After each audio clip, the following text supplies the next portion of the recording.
Hi hello, ഇന്ന് നമുക്ക് Hariyali chicken തയ്യാറാക്കിയാലോ. അപ്പോൾ അതിന് വേണ്ടത് കുറച്ച് പച്ചമുളക്, ഇഞ്ചി, കുറച്ച് വെളുത്തുള്ളി, പിന്നെ നമ്മുടെ ചെറിയ ഉള്ളിയില്ലേ അത്.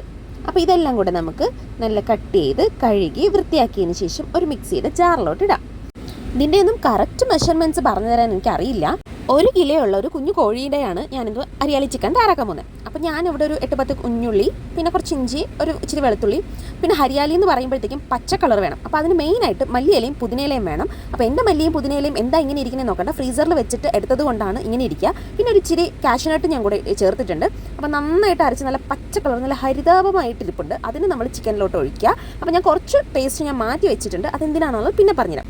ഇതിലേക്ക് ഇച്ചിരി മല്ലിപ്പൊടി, മുളക് പൊടി ഞാൻ എരിവുള്ള മുളക് പൊടിയാണ്. അപ്പോൾ എനിക്ക് പച്ച കളർ മാറാൻ വലിയ താല്പര്യമില്ല, അതുകൊണ്ട് ഇച്ചിരി മുളക് പൊടിയേ ഉള്ളൂ. കാരണം ഞാൻ മിക്സിയിലോട്ട് കുരുമുളകും കൂടെ ചേർത്തിട്ടുണ്ടായിരുന്നു, ഞാൻ വീഡിയോ എടുക്കാൻ വിട്ടുപോയതാണ്.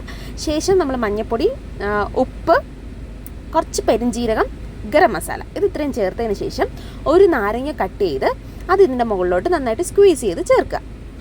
പച്ചമുളകും കുരുമുളകും ഒക്കെ ഉള്ളതുകൊണ്ട് അത്യാവശ്യം നല്ല എരിവുണ്ടായിരിക്കും.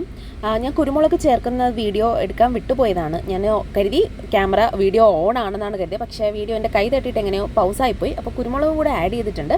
അപ്പോൾ ഇനി നാരങ്ങ നമ്മൾ ഒരു മുഴുവൻ നാരങ്ങയും ഇതിലോട്ട് ചേർത്തതിന് ശേഷം നന്നായിട്ട് മിക്സ് ചെയ്യുന്നുണ്ട്. കുറച്ച് തൈര് കൂടെ ചേർത്ത് മിക്സ് ചെയ്തതിന് ശേഷം നമുക്കിത് അരമണിക്കൂർ റെസ്റ്റ് ചെയ്യാൻ വെക്കാം. റെസ്റ്റ് ചെയ്തതിന് ശേഷം ഞാനിതൊന്ന് ആവിയിലൊന്ന് വേവിച്ചെടുത്തിട്ടുണ്ട്. അപ്പോൾ വേവിച്ചെടുത്തതിന് ശേഷമുള്ള ചിക്കൻ പീസാണിത്.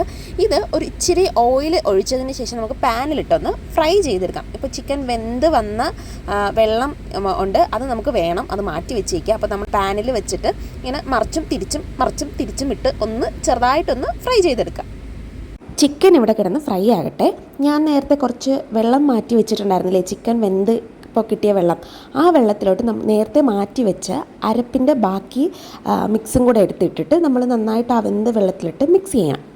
മിക്സ് ചെയ്തതിന് ശേഷം അതിലോട്ട് കുറച്ച് ഗരം മസാലയും ഇച്ചിരി മഞ്ഞൾപ്പൊടിയും കുറച്ച് ഉപ്പും കൂടെ ഇട്ട് നന്നായിട്ടൊന്ന് മിക്സ് ചെയ്തതിന് ശേഷം നമ്മൾ എന്ത് ചെയ്യണം, ഈ ഫ്രൈ ചെയ്തുകൊണ്ടിരിക്കുന്ന ചിക്കനിലോട്ട് ഇതിനെ ഒഴിച്ചു കൊടുക്കുകയാണ് ചെയ്യേണ്ടത്.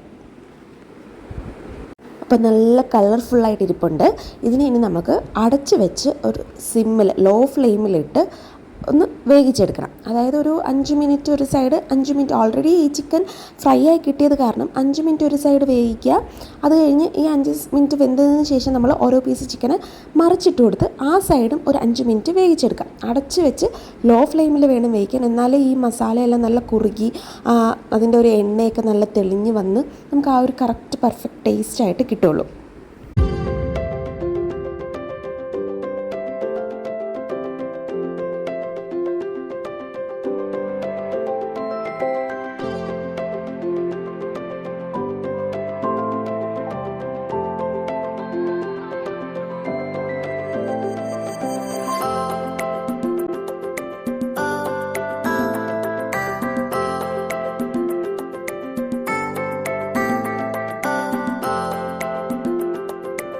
യെസ്, അങ്ങനെ നമ്മുടെ ഹരിയാലി മുർഗി അഥവാ ഹരിയാലി ചിക്കൻ ഇവിടെ തയ്യാറായിട്ടുണ്ട്. അപ്പോൾ കാണാൻ തന്നെ നല്ല കളർഫുള്ളായിട്ട് ഇങ്ങനെ നല്ല ഭംഗിയായിട്ടിരിപ്പുണ്ട്. ഈ വീഡിയോയിൽ കാണുന്നതിനേക്കാളും കുറച്ചുകൂടെ കളറാണ് കാണാനായിട്ട്. അപ്പോൾ അതിൻ്റെ ഞാൻ പറഞ്ഞില്ല, എണ്ണയൊക്കെ തെളിഞ്ഞിങ്ങനെ വരും, നല്ല കുറുകി ഒരു തിക്ക് പേസ്റ്റ് രൂപത്തിൽ വരുമെന്ന്. അപ്പോൾ ഇതാണ് ഫൈനൽ ലുക്ക്. എല്ലാവരും മസ്റ്റായിട്ട് ട്രൈ ചെയ്യണം. അപ്പോൾ എൻ്റെ ചാനൽ സബ്സ്ക്രൈബ് ചെയ്യാതെ കാണുന്നവരാണെങ്കിൽ സബ്സ്ക്രൈബ് ചെയ്ത് ഹെൽപ്പ് ചെയ്യണം കേട്ടോ. അപ്പോൾ ഇതുപോലെ വെറൈറ്റി ഡിഷസ് ആയിട്ട് ഇനിയും കാണാം. അതുവരെയ്ക്കും ബൈ.